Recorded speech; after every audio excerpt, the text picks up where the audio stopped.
Hello friends, નમસ્કાર. સ્વાગત છે તમારું જ્ઞાનગંગા ચેનલમાં. આજનો આપણો subject English grammar, standard 7th, Bal Anand English grammar and composition. આજે આપણે lesson number 6 the past continuous ટેન્સની ચર્ચા કરવા જઈ રહ્યા છીએ. તો એક્સરસાઇઝનો પહેલો પ્રશ્ન છે, કૌંસમાં આપેલા ક્રિયાપદોના ચાલુ ભૂતકાળના રૂપો વડે ખાલી જગ્યા પૂરો. તો અહીંયા જોઈએ ઉદાહરણ, ધે ડેશ સ્નેક્સ. તો બ્રેકેટમાં ઈટ આપ્યું છે, તો ધે સાથે વર આવશે, ધે વર ઇટિંગ સ્નેક્સ. બીજો પ્રશ્ન છે, ડેશ ઉમા ડેશ પ્રશ્નાર્થ, બ્રેકેટમાં ક્રાય આપ્યું છે, તો ઉમા એ એક વચન હોવાથી વોઝ ઉમા ક્રાયનું ક્રાઇંગ થઈ જશે, વોઝ ઉમા ક્રાઇંગ. અહીંયા હંમેશા યાદ રાખો, એક વચન સાથે વોઝ આવશે અને બહુવચન સાથે વેર આવશે અને ક્રિયાપદને આઈએનજી લાગી જશે. તો જોઈએ પહેલો પ્રશ્ન, dash Dev and Prem dash. બ્રેકેટમાં ફાઇટ આપ્યું છે, તો દેવ એન્ડ પ્રેમ બે જણા હોવાથી બહુવચન કહેવાય એટલે અહીંયા વેર આવશે. Were Dev and Prem fighting.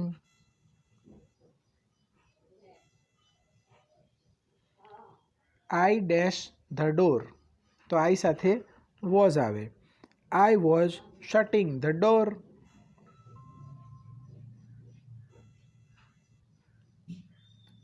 You dash a poem, તો you સાથે were, you were reciting a poem. Hetal's heart dash fast, તો હેતલ્સ હાર્ટ એ એક છે એટલે એક વચન છે એટલે વોઝ આવશે, was થ્રોબિંગ fast.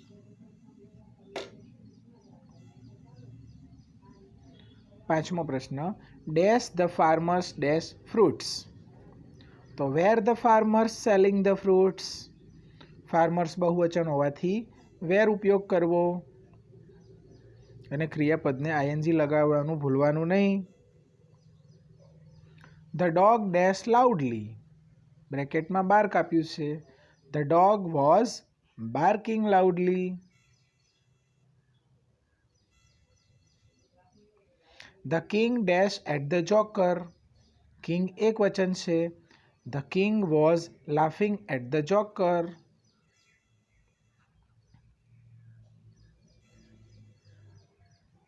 They dash kites, they બહુવચન છે એટલે they were flying kites.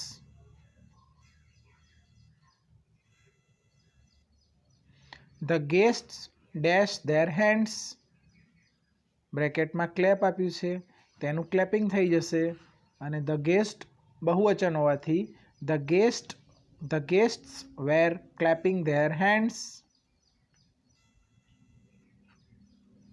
Dash the cat dash after the rat, તો was the cat run after the cat, sorry, was the cat running after the cat. Cat એક વચન હોવાથી was આવશે અને રનનું running થઈ જશે. Was the cat running after the rate, શું બિલાડી ઉંદરની પાછળ દોડી રહી હતી. દાલુઝ ની ડેશ, તો દાલુઝ ની વોઝ બ્લીડિંગ.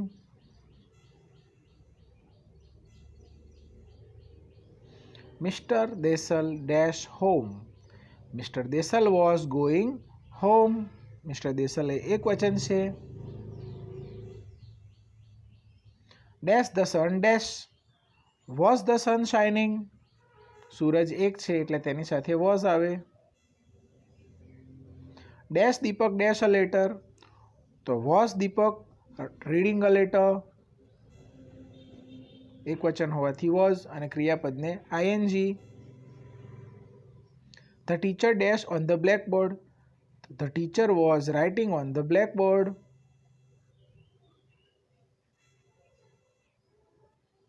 બીજો પ્રશ્ન છે, answer the following questions using the words given in the bracket. કૌંસમાં આપેલા શબ્દોનો ઉપયોગ કરીને પ્રશ્નોના ઉત્તર અહીંયા તમારે લખવાના છે. તો how many boys were crying, તો one boy was crying. What was Manan writing, તો મનન એ સબ્જેક્ટ છે એટલે કે કર્તા છે, તે હંમેશા આગળ આવશે. એટલે મનન આગળ લઈએ તો તેની સાથે વોઝ આવશે. મનન વોઝ રાઇટિંગ અને બ્રેકેટમાં લેટર આપ્યું છે એ લગાવી દેવાનું. Manan was writing a letter. બીજો પ્રશ્ન, which book were you reading? You એટલે તમે, તો આપણે જવાબ આપવાનો છે એટલે I was reading a novel. ત્રીજો પ્રશ્ન છે, વેર વર ધે ગોઈંગ? તો ટુ ધ ટેમ્પલ. તો ધે એ કરતા છે એટલે આગળ આવશે. They were going to temple.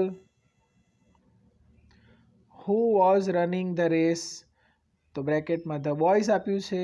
અહીંયા ફક્ત હુની જગ્યાએ હુ કાઢીને ધ બોયઝ લગાવી દેવ એટલે જવાબ બની જશે the boys were running the race. When was Rakesh playing cricket? તો રાકેશ એ સબ્જેક્ટ છે એટલે આગળ લઈ લેવાનું. Rakesh was playing cricket.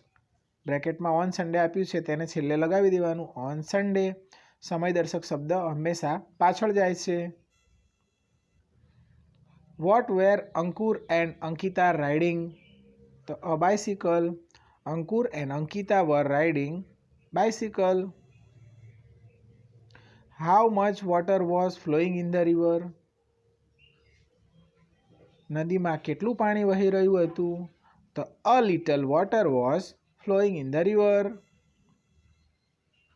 How many girls were singing? તો ફક્ત એક જ ગર્લ છે એટલે one girl was singing. Form the questions using to get the underline words as answer. રેખાંકિત શબ્દો ઉત્તરમાં મળે તે રીતે પ્રશ્નાર્થ વાક્ય બનાવવાનું છે. અહીંયા Akash was jumping in the garden. અહીંયા આકાશ અને ઇન ધ ગાર્ડન અંડરલાઇન કરેલું છે એટલે આકાશની જગ્યાએ હુ આવશે અને ઇન ધ ગાર્ડનની જગ્યાએ આપણે વેર યુઝ કરીશું પ્રશ્નાર્થ બનાવવા માટે. તો જ્યારે હુ વાપરીએ ત્યારે ફક્ત સબ્જેક્ટ નીકળી જાય છે અને હુ લગાવી દેવાનું. Who was jumping in the garden. તેવી જ રીતે વેરનો યુઝ કરીશું ત્યારે ઇન ધ ગાર્ડન નીકળી જશે. Where was Akash jumping. હંમેશા યાદ રાખો, હુ એ વ્યક્તિ માટે, વેર એ સ્થળ માટે અને વેન એ સમય માટે ઉપયોગમાં લેવામાં આવે છે. Mister Topiwala was standing near the door in the morning. તો મિસ્ટર ટોપીવાલા કાઢી નાખીએ તો who was standing near the door in the morning. અને તેવી જ રીતે વેરથી બનાવીએ તો નિયર ધ ડોર નીકળી જશે. Where was mister Topiwala standing in the morning. અને વેનથી બનાવીએ તો ઇન ધ મોર્નિંગ નીકળી જશે. When was mister Topiwala standing near the door. બીજો પ્રશ્ન છે, Geeta was watching TV last night. તો who was watching TV last night. અહીંયા ફક્ત હુ જ લગાવવાનું છે અને ગીતા કાઢી નાખવાનું. તેવી જ રીતે ગીતા શું જોઈ રહી હતી? તો ટીવી નીકળી જશે. What was Geeta watching last night. અને લાસ્ટ નાઇટ એ સમય દર્શાવે છે એટલે વેનનો ઉપયોગ કરવો. When was Geeta watching TV. Geeta ક્યારે ટીવી જોઈ રહી હતી? Deepak was studying English in the evening. Deepak માટે હુ વાપરીશું, ઇંગ્લિશ માટે વોટ અને ઇન ધ ઇવનિંગ સમય છે એટલે વેન. તો જોઈએ પહેલો પ્રશ્ન બનશે who was studying English in the evening. બીજો બનશે what was Deepak studying in the evening. અને ત્રીજો પ્રશ્ન બનશે when was Deepak studying English. Sanket was learning Sanskrit last year. Sanket માટે હુથી બનશે, સંસ્કૃત માટે વટથી અને લાસ્ટ યર એ સમય છે એટલે એના માટે વેનથી બનશે. તો જોઈએ પહેલો પ્રશ્ન who was learning Sanskrit last year. બીજો બનશે what was Sanket learning last year. અને ત્રીજો બનશે when was Sanket learning Sanskrit. પાંચમો પ્રશ્ન grandmother was singing a bhajan yesterday.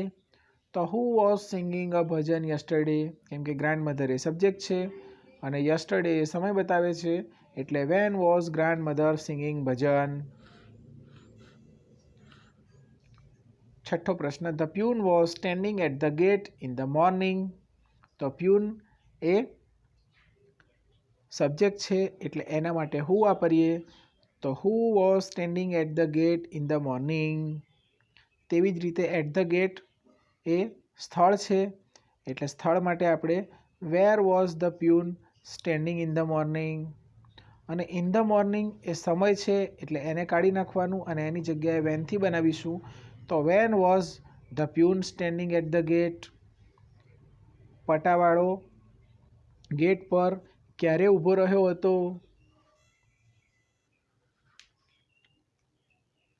Lallu was buying 10 laddus. તો અહીંયા લલ્લુ માટે હું વાપરીશું. 10 લડ્ડુસ છે એટલે 10 એટલે કેટલા, તો એના માટે હાઉ મેની, અને લડ્ડુસ એના માટે વોટ વાપરીશું. તો હુ વોઝ બાઇંગ 10 લડ્ડુસ. 10 લાડુ કોણ ખરીદી રહ્યું હતું? બીજો પ્રશ્ન બનશે how many laddus was Lallu buying. Lallu કેટલા લાડુ ખરીદી રહ્યો હતો? અને what was Lallu buying. Lallu શું ખરીદી રહ્યો હતો? આવા 3 પ્રશ્ન બનશે. The children were shouting in the hall. The children એ સબ્જેક્ટ છે, કરતા છે એટલે એના માટે હુ યુઝ કરીશું. ત્યારબાદ ઇન ધ હોલ એ જગ્યા છે, સ્થળ છે એટલે એના માટે વેર વાપરીશું. તો પહેલો પ્રશ્ન બનશે who were shouting in the hall. તેવી જ રીતે where were the children shouting. બાળકો ક્યાં અવાજ કરી બૂમો પાડી રહ્યા હતા? Disha and Nisha were dancing on the stage last night. તો દિશા એન્ડ નિશા માટે હુ વાપરીશું, ઓન ધ સ્ટેજ માટે વેર વાપરીશું અને લાસ્ટ નાઇટ માટે વેન વાપરીશું. તો જોઈએ who were dancing on the stage last night. બીજો પ્રશ્ન બનશે where were Disha and Nisha dancing last night. અને ત્રીજો બનશે when were Disha and Nisha dancing on the stage. Nisha અને દિશા સ્ટેજ પર ક્યારે ડાન્સ કરી રહ્યા હતા? Saumil was drinking tea in the evening.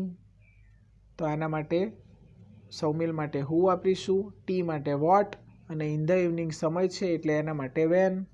તો પહેલો પ્રશ્ન who was drinking tea in the evening. બીજો પ્રશ્ન બનશે what was Saumil drinking in the evening. અને ત્રીજો બનશે when was Saumil drinking T. Thank you friends. જો વિડીયો પસંદ આવ્યો હોય, માહિતી ઉપયોગી લાગી હોય તો ચેનલને જરૂરથી સબસ્ક્રાઈબ કરી લેજો, જેથી કરીને ફ્યુચરમાં ઇંગ્લિશના અને બીજા નવા વિડીયોઝના નોટિફિકેશન તમને મળતા રહે. તો મળીશું નવા વિડીયો સાથે. ત્યાં સુધી આવજો. Bye bye.